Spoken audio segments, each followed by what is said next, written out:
সিলেট সীমান্ত দিয়ে ভারতের হিন্দু মঞ্চের কয়েকশো নেতাকর্মী বাংলাদেশ প্রবেশের চেষ্টা। কলকাতার হাসপাতালগুলোতে বাংলাদেশিদের চিকিৎসা না দেওয়ার সিদ্ধান্ত নেই কেন? আজ আমি এই কথাগুলো বিস্তারিত আলোচনা করব। ভিডিওটি সম্পূর্ণ দেখবেন বলে আশা করছি।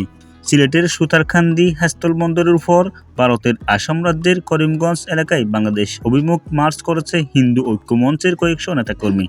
এক পর্যায়ে তারা বাংলাদেশ প্রবেশেরও চেষ্টা চালায়।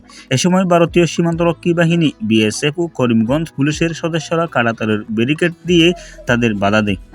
বাংলাদেশ কথিত সংখ্যালঘু নির্যাতনের অভিযোগ তুলে হিন্দু ঐক্যমঞ্চের ব্যানারে ভারতের কয়েকশো নাগরিক বাংলাদেশ অভিমুখে এই মার্চে অংশ নেন। ভারতীয় নাগরিকদের বাংলাদেশি অভিমুখ এই মুভমেন্ট একাধিক ভিডিও রোববার সন্ধ্যার পর সামাজিক যোগাযোগ মাধ্যমে ছড়িয়ে পড়ে। এরপর থেকে সিলেট সহ সীমান্ত এলাকাগুলোতে তোলপাড় শুরু হয়। অন্যদিকে চিন্ময় কুমার দাসের গ্রেপ্তার ও সংখ্যালঘুদের উপর নির্যাতনের অভিযোগ সহ সাম্প্রতিক পরিস্থিতি নিয়ে কলকাতার একাধিক হাসপাতাল বাংলাদেশি রোগীদের চিকিৎসা পরিষেবা না দেওয়ার সিদ্ধান্ত নিয়েছে।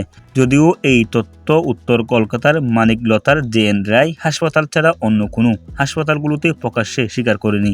এরই মধ্যে চিকিৎসকরা সব বেসরকারি হাসপাতালগুলোতে জানিয়ে দিয়েছে তারা যে কোনো বাংলাদেশি রোগীদের অ্যাপয়েন্টমেন্ট রাখবে না বলে জানিয়েছে। তাহলে ভিডিওটি দেখে কেমন লাগলো বিস্তারিত অবশ্যই আমাদের কমেন্ট বক্সে জানাবেন, এবং আপনি যদি আমাদের চ্যানেলের প্রথম হয়ে থাকেন আমাদের চ্যানেলটি অবশ্যই সাবস্ক্রাইব করবেন, ফেসবুক পেজটি অবশ্যই ফলো করবেন। আসসালামু আলাইকুম রহমতুল্লাহি ওয়া বারাকাতুহু।